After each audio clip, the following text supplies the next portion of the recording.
AITA for revealing how my ex-wife spent our money at our final divorce hearing? I never thought the worst part of divorce would be hearing people laugh about it like I was too stupid to know what was happening. I'm Hunter, 39, and when this started, I was still the husband trying to keep a dying marriage from turning into a public circus. Marissa and I had been married long enough that I knew how she took her coffee, which bill she forgot until the last minute, and exactly how quiet the house got when she was angry, but pretending she wasn't. For months, I told myself that if I stayed calm, paid what needed to be paid, and didn't embarrass anyone, the divorce could end with at least a little dignity. I thought calm meant mature. I didn't know Marissa thought calm meant weak. Our marriage didn't explode in one dramatic night. It cracked in small, boring ways. A dinner where we both stared at our phones. A Saturday morning where she left before breakfast and came back smelling like someone else's cologne hidden under vanilla lotion. A conversation at the kitchen counter where I said, "Maybe we should talk to someone," and she laughed like I had suggested a couple's spreadsheet. "You always want to schedule feelings like a bill," she said, rinsing her mug even though it was already clean. "I want us to stop pretending we're fine," I told her. She didn't look at me. "That's your problem, Hunter. You think everything can be fixed if you label it. Some things are just dead." That sentence stayed in the house longer than she did. After that, Marissa started acting like she had already left, even when her shoes were still by the door and her makeup was still spread across the bathroom counter. She slept closer to the edge of the bed. She took calls in the laundry room. She smiled at her phone in a way she hadn't smiled at me in a year.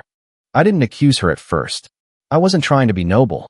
I just didn't want to become the paranoid husband checking every shadow. I knew we were disconnected. I knew I had my own part in that. I could be quiet when I should have been honest. I could mistake paying the mortgage, fixing the sink, and keeping the lights on for actually being present. But distance is one thing. Rewriting history is another. The first time I realized Marissa was building a version of our marriage for other people, it came through the family group chat. One of her cousins wrote, "Hunter, this is beneath you. Let her be happy." I stared at the message while standing in the kitchen with a half-open bag of trash in one hand. I had no idea what she was talking about. Then another message came in. "She says you're dragging this out to punish her. Is that true?" Then another. "Nobody wins when you try to ruin someone you used to love." I called Marissa. She didn't answer. I texted her, "What are they talking about?" The three dots appeared, disappeared, appeared again. Finally, she wrote, "Don't act confused. You know what you've done." That was the kind of sentence Marissa loved. Vague enough to sound wounded. Heavy enough to make everyone else fill in the blanks. I didn't respond in the chat. I didn't want to give anyone a screenshot of me angry. I just put the trash bag down, sat at the kitchen table, and read the thread again while my coffee went cold.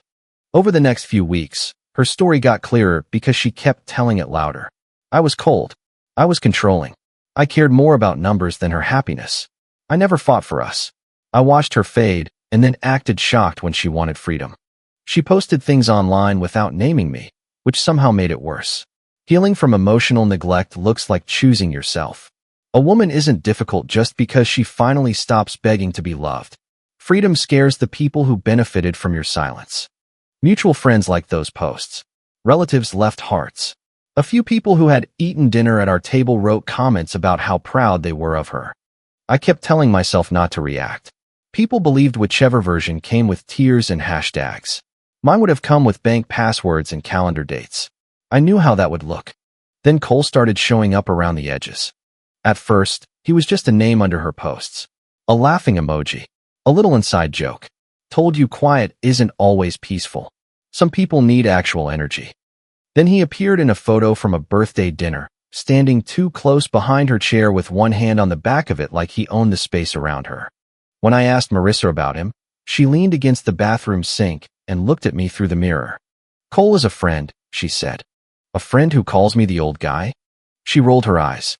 "You're 39, Hunter. Don't be dramatic." I didn't say I was old. I said he calls me that. "Maybe he's joking because you act like you're 80.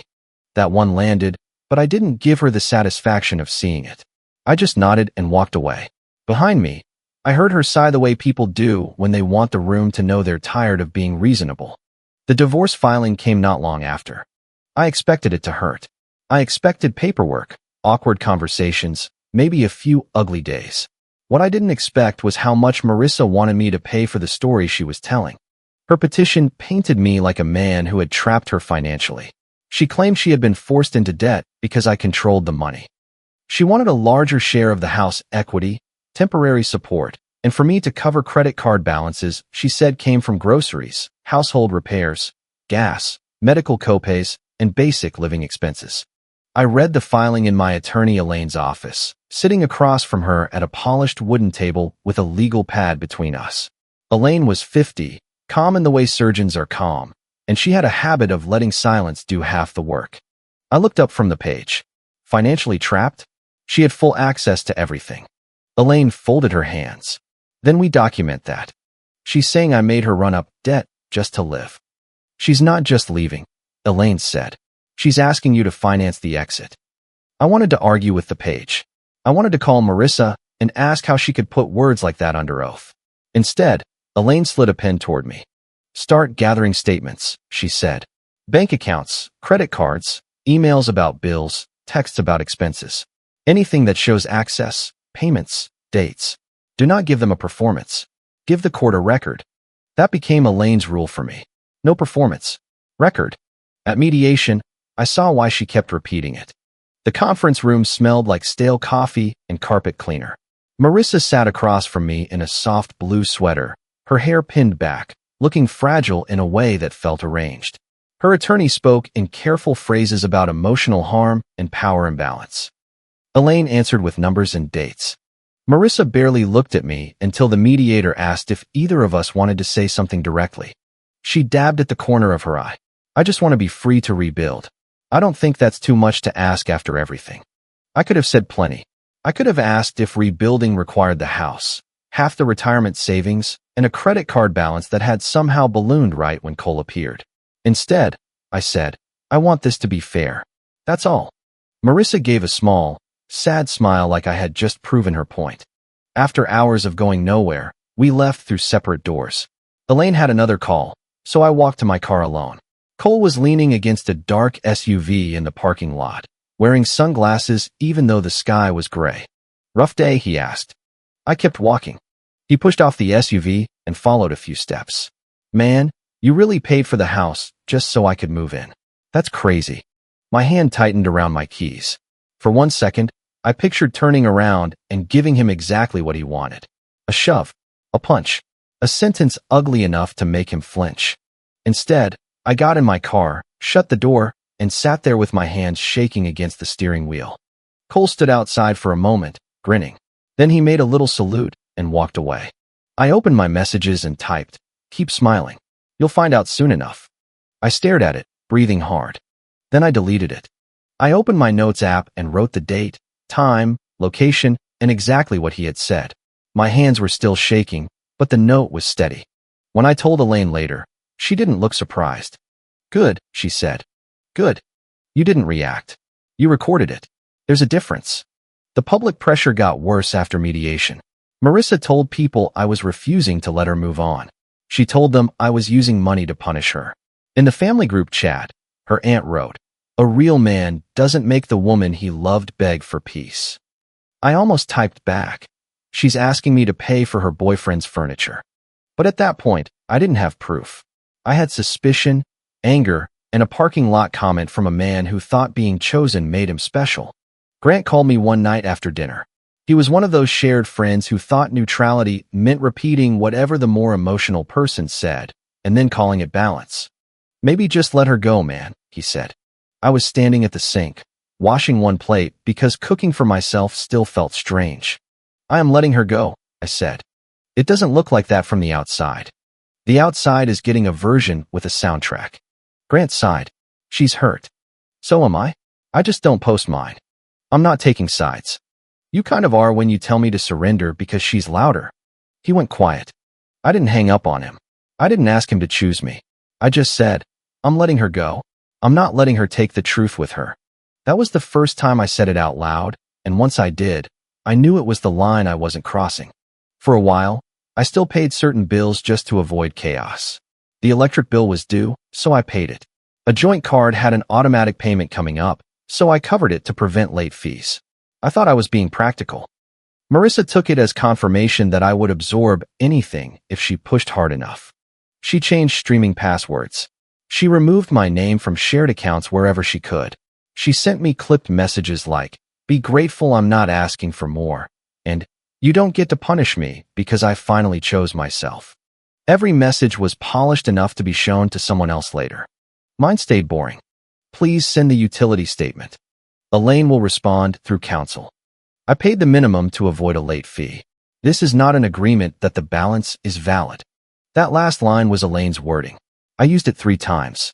The first real crack in Marissa's story came from a bank statement I almost missed. I had spent a Saturday afternoon at the dining room table surrounded by printed records, highlighters, old envelopes, and a plate of toast I forgot to eat. The house was too quiet. Not peaceful quiet. Abandoned quiet. The kind where the refrigerator hum sounds personal. I was sorting joint account transactions by month when I saw a transfer labeled Family Emergency. It was larger than I remembered. I sat back and stared at it. Marissa had told me a relative needed help. At the time, I hadn't pushed. It was her family, and I trusted her enough not to demand receipts for someone's crisis. But the date bothered me. It was right around the weekend she had said she was going away to clear her head. I pulled another statement. A hotel charge appeared 2 days later on a credit card Marissa now claimed was used only for household expenses. Then a restaurant charge. Dinner for 2, unless one person had eaten like a family of 4. Then a furniture store purchase. Then gas in an area I couldn't connect to any errand we had discussed.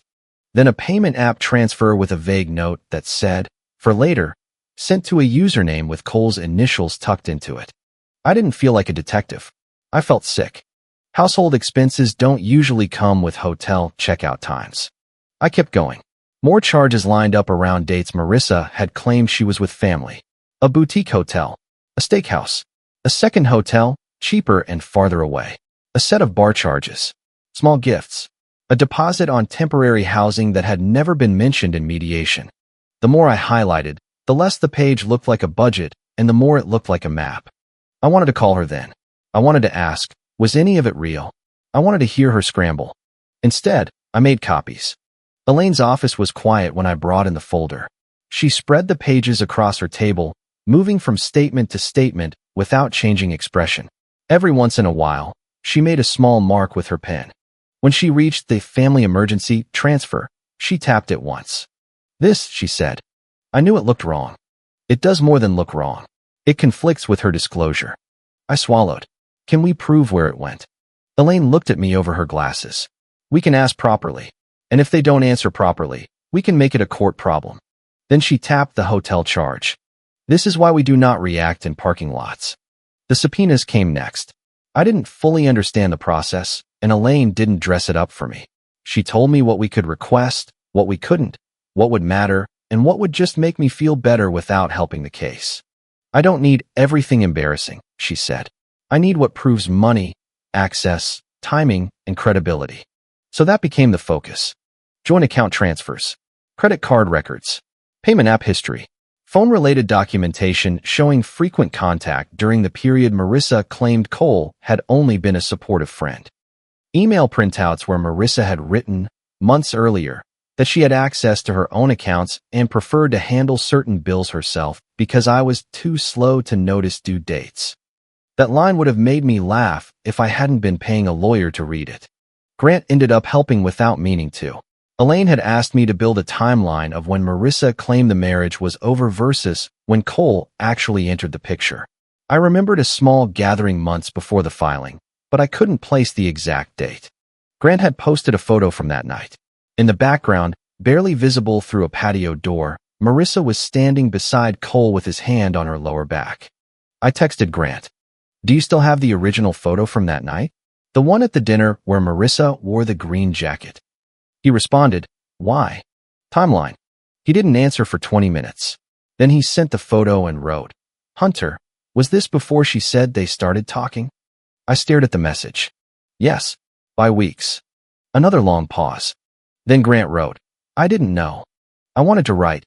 You didn't ask." I didn't. Not then. The records filled in what the photo had only hinted at. Marissa and Cole were not two wounded souls who found each other after a marriage ended. They had hotel bookings, messages, and expenses from before the date Marissa gave the court as the end of our marriage. She didn't leave and then find him. She found him and built a story around leaving. The financial picture was worse. The family emergency transfer had not gone directly to a relative in crisis. It went into an account connected to a relative, sat there briefly, then moved in pieces. Some of it lined up with hotel stays, some with furniture, some with payments that connected back to Cole. The charges she wanted treated as marital debt were tangled with the life she had been building while telling everyone she was trapped. One afternoon, Elaine called me in to review new exhibits. I sat across from her while she opened a folder divided with neat tabs. She didn't hand me the worst thing first. That was her style. She built the staircase before showing me the fall. First came the bank records, then the credit card statements, then hotel receipts, then payment app records, then the phone contact timeline. Then she slid one printed screenshot across the table. It was a message from Marissa to Cole. Once the judge signs off, he'll basically pay for our fresh start. I read it once. Then again. The room seemed to narrow around that sentence. I had imagined Marissa falling in love with someone else and lying because she was ashamed. I had imagined her panicking, maybe convincing herself the marriage had been over long enough that the dates didn't matter. I had even imagined her believing I owed her something for all the ways I had failed to be warm when she wanted warmth. But this was different. This wasn't confusion. This was a plan. Elaine washed my face, but didn't rush to fill the silence. Finally, I said, she wanted me to pay for them. That's what this suggests. Not just leave me. Not just lie about me. She wanted me to fund it. Elaine nodded once. The court will care less about the affair than the financial misrepresentation. Remember that. I care about both. Of course you do, she said. But in court, we lead with what the judge can act on. Then she gave me the secondary twist, and somehow it made the whole thing feel even uglier. It was a message Marissa had sent to a friend. Elaine explained why it mattered before I read it. This goes to planning and motive, she said. It also undercuts the idea that the spending was part of some stable new household after separation. The message said Cole was useful right now, and that Marissa would figure out the rest after the settlement is done. I let out a sound that wasn't quite a laugh. Cole, who had stood in a parking lot smiling at me like he had won a contest, was not the prize. He was a tool in the same box. Useful right now doesn't sound like true love, Elaine said. It sounds like a tool. I looked down at the paper and felt something shift in me. Not forgiveness. Not peace. Nothing that clean. But clarity. Marissa hadn't just lied to me. She had lied to her family, our friends, the court, Cole, and maybe even herself. She had turned everyone into an audience or an instrument, depending on what she needed. That night, I sat at the kitchen table with my phone in my hand and the family group chat open.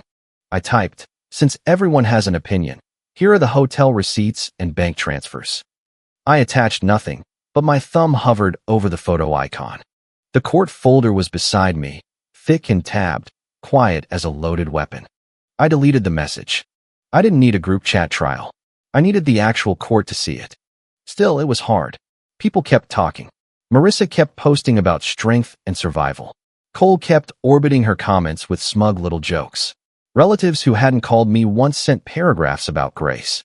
Grace, I learned, is a word people like to hand to the person being lied about because it costs them nothing.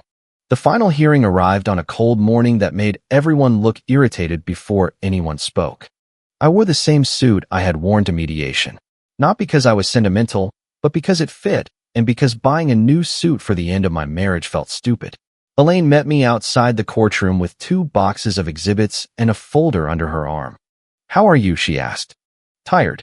Tired is fine. Angry is fine too. Just don't let either one testify for you. Inside, Marissa was already there. She looked composed, almost soft, in a cream blouse and small earrings. Cole sat behind her in a nice shirt, leaning back with one ankle crossed over his knee like he was attending someone else's graduation. A few of Marissa's relatives sat nearby.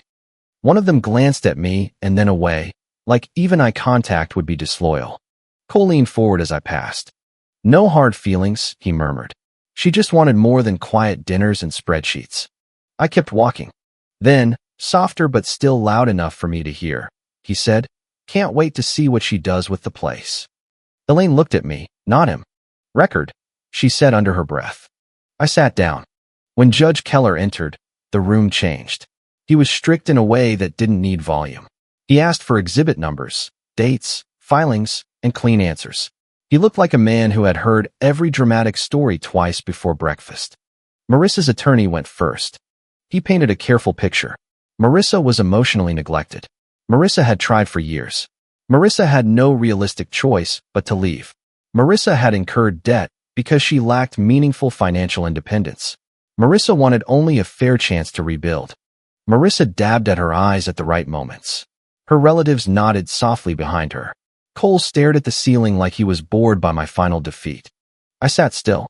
At one point, Marissa's attorney said, "My client spent years in a household where every dollar became a tool of control." My jaw tightened. Elaine wrote something on her legal pad. She did not object to every insult. She did not jump up theatrically. She waited until it was her turn, then stood with one slim folder in her hand. "Your Honor," she said, "the dates matter here. So do the descriptions attached to the charges." Judge Keller looked down. "Proceed." Elaine started with the joint account. Not the affair. Not Cole. Money. She walked through the statements one transfer at a time. She showed the court the funds Marissa had moved from the joint account while still claiming she had been denied financial access. She identified the transfer labeled Family Emergency. She showed that the money went into an account connected to a relative, not directly to the emergency described. Marissa's attorney shifted in his chair. Elaine continued, "Your Honor, this transfer was described as a family emergency. The following charges suggest otherwise." She introduced the hotel receipt, then a restaurant charge, then a furniture purchase, then payment app records. Judge Keller did not gasp. He did not scold. He studied the pages and asked, "What date was this hotel charge?" Elaine gave the date. He looked at Marissa's filing. "That is before the stated date of separation." "Yes, Your Honor," Elaine said. Marissa's attorney stood. "There may be context for that charge." Judge Keller looked at him. "Then I assume your client is prepared to provide it." Marissa lowered her tissue. Elaine moved next to the credit card debt.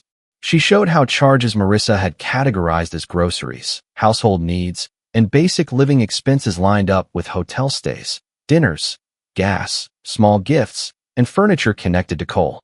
Cole's name came up for the first time when Elaine referenced the payment app records. He chuckled under his breath. It wasn't loud, but the courtroom was quiet enough for it to land. Judge Keller looked over the bench. "Sir, you can remain silent or you can leave. Choose one." Cole's face changed. The smile disappeared first, then the posture. He sat upright and looked at the floor. I didn't turn around. I didn't need to. Elaine then introduced the phone contact timeline and the messages showing Marissa and Cole were in frequent contact weeks before the date Marissa claimed their relationship began. She used Grant's photo carefully, not as gossip, but as a timestamp that matched the records. Marissa's attorney objected to the characterization. Elaine corrected herself without flinching. "The exhibit establishes presence and timing, Your Honor. The court can draw its own conclusions from that and the surrounding records." Judge Keller nodded. "The court is capable of reading dates." Continue. By then, the room had shifted. Marissa's relatives were no longer nodding. One of them had her hand over her mouth. Another stared straight ahead with the blank expression of someone trying not to be seen, having believed the wrong person too loudly. Then Elaine reached for the printed screenshot. I knew what it was before she read the exhibit number. "Your Honor, this message was produced in connection with the disputed expenses and proposed property division," Elaine said. "It is relevant to intent regarding the debt and the requested settlement." Marissa turned sharply toward her attorney. He stood. "We would request a brief pause to review." Judge Keller looked at the record in front of him. "You have had the exhibit list. I will allow a short recess, not a reset." We broke for 15 minutes. In the hallway, Marissa didn't look at me. Her attorney spoke to her in a low voice. Cole stood a few feet away, trying to catch her eye. She didn't give him one. Her relatives clustered together without saying much. Elaine handed me a paper cup of water. "Don't stare," she said. "I'm not." "You're staring internally. Stop that too." Despite everything, I almost smiled. When we went back in, Elaine introduced the message. "Once the judge signs off, he'll basically pay for our fresh start." She didn't read it with drama. She didn't need to. The sentence did all the damage by itself. Judge Keller read the page, then looked at Marissa. "This is your message." Marissa's mouth opened. It was taken out of context. "What is the context?" Her attorney touched her arm lightly, but she kept going. "I was emotional. Cole was supporting me. I didn't mean it like that." Elaine remained still. Judge Keller said, "You are requesting that this court classify certain charges as ordinary marital debt, while this message refers to your anticipated settlement, funding a fresh start with the person connected to those charges. That is the context I am asking about." Marissa looked down. For the first time that day, she did not look wounded. She looked cornered. Elaine wasn't finished. She introduced the message Marissa had sent to her friend, the one where she called Cole useful right now, and said she would figure out the rest after the settlement was done. Cole made a sound behind us. It was small, almost involuntary. "She called me what?" he said. Judge Keller's eyes lifted again. Cole shut his mouth, but it was too late. The damage was done, just not to me this time. Marissa turned halfway around, like she expected Cole to rescue her from a sentence she had written herself. But Cole wasn't looking at her with devotion. He was staring at the exhibit like the punchline had finally reached him and he had realized he was in it. There was no big shouting scene, no dramatic confession. No one collapsed. Real humiliation is usually quieter than people think. It sits on your face while everyone else pretends not to watch. Judge Keller asked Marissa a series of direct questions about financial disclosures, access to accounts, and why specific charges had been categorized as household expenses. Her answers got smaller as they went. "I don't remember. I would need to check. That wasn't how I meant it." Cole helped me emotionally. Judge Keller finally said, "The court is interested in financial accuracy, not social commentary." Elaine called me briefly. She kept her questions narrow. "Did Marissa have access to the joint account?" "Yes." "Did she have her own cards?" "Yes." "Had I prevented her from paying bills or accessing money?" "No."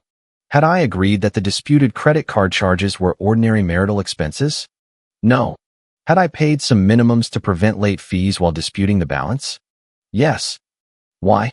I looked at Judge Keller, not Marissa, because I thought keeping things from getting worse was the same as keeping peace. I was wrong. Elaine paused, then asked, "What are you asking the court to do?" I had rehearsed a longer answer. Standing there, it felt unnecessary.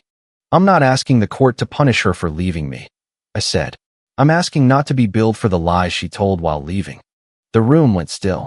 Even Marissa stopped moving her tissue. Judge Keller did not rule like a movie judge.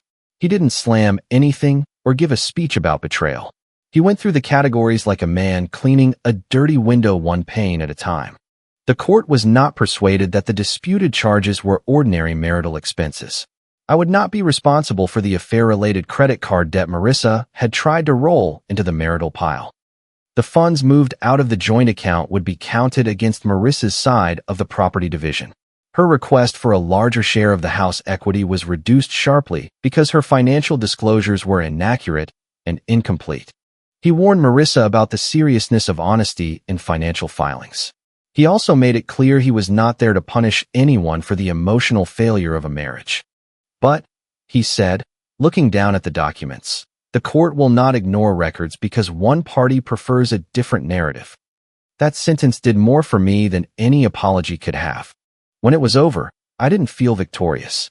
I felt emptied out, like I had been carrying a bucket of dirty water for months, and someone had finally told me I could put it down. Outside the courtroom, the hallway was crowded and too bright. Marissa's relatives avoided my eyes. One cousin who had texted me about being a real man stared at the vending machine like it contained legal wisdom. Cole walked ahead of Marissa, then stopped near the doors. His swagger was gone. He looked angry, but not at me exactly. More like he had arrived prepared to watch my humiliation and had accidentally purchased front row seats to his own. Marissa followed me into the parking lot. It was almost funny, in a dead kind of way, how much it mirrored the day after mediation. Same kind of gray sky, same rows of cars, same tight feeling in my chest. But this time, Cole wasn't smiling behind her. "Hunter," she said. I stopped, but I didn't turn around right away. "You destroyed my reputation," she said. Her voice cracked on reputation. Not marriage, not trust, not money. Reputation. I turned then. Her eyes were wet, And for once I couldn't tell whether the tears were real. Maybe they were. Consequences hurt, even when you earn them. No, I said. I just stopped protecting it. Cole stepped forward. You think you're better than us? I looked at him. No. I think I'm done paying for you. He opened his mouth, closed it, and looked at Marissa. She looked away from him. That was the last time I saw them standing together. The settlement moved in a much fairer direction after that. I didn't keep everything. I didn't try to. I wasn't interested in becoming the villain Marissa had described just because I finally had the upper hand. The house was handled through the proper process. The legitimate shared debts were divided. The hidden transfers were accounted for. The expenses tied to Cole did not become mine just because Marissa had labeled them creatively. For a few days, my phone lit up with messages. Grant was first. I thought staying out of it was fair, he wrote. I was wrong. I should have asked what she was leaving out. I'm sorry. I read it while sitting on the edge of the bed, still in my work clothes, shoes on the floor where Marissa's slippers used to be. I wrote back, thank you. That was all I had in me. A couple of relatives sent long apologies that were mostly explanations. They had only heard her side. They wanted peace. They didn't want to get involved. They hoped I understood how hard it was for everyone. I understood perfectly. It had been easier to believe Marissa than to question her. It had been easier to call me bitter than to ask why I was quiet. I answered some messages. I ignored others. I stopped treating every apology like a bill I had to pay immediately. Marissa sent one email weeks later. It was short. I hope someday you realize you didn't have to do it that way. I looked at that sentence for a long time. Then I moved it into the folder with everything else. There were still practical things to finish. There always are. Documents, signatures, account closures, passwords, furniture decisions that felt ridiculous after everything else. One evening, I found her old coffee mug in the back of a cabinet, the one with a chip on the handle she always said gave it character. For a second, I remembered handing it to her on quiet mornings before we hated each other. I remembered knowing exactly how much cream she wanted. I remembered a version of us that had not yet learned how to lie. Then I washed the mug, dried it, and put it in a donation box. Not because I hated her, because I didn't need to keep an altar to the person she used to be. The divorce ended without a clean emotional bow. People like clean endings because they make pain feel organized. Mine wasn't organized. Some days I was relieved. Some days I was furious. Some days I missed the marriage and still wanted nothing to do with the woman who had tried to turn my silence into her paycheck. But the important part was this. I stopped confusing dignity with disappearing. Being quiet had helped me survive the first wave of humiliation. But silence without boundaries had let Marissa write the story in permanent ink. Elaine didn't teach me to be cruel. She taught me that facts can have a backbone if you let them stand up in the right room. I didn't post the exhibits. I didn't send the texts to everyone who had judged me. I didn't celebrate Cole finding out he had been useful right now, though I won't pretend that part didn't have a certain bitter symmetry. I just signed what needed signing, paid what was actually mine, and stopped volunteering to carry what wasn't. I didn't win my marriage back that day. I won back the version of myself she thought she had buried. If you like the stories, don't forget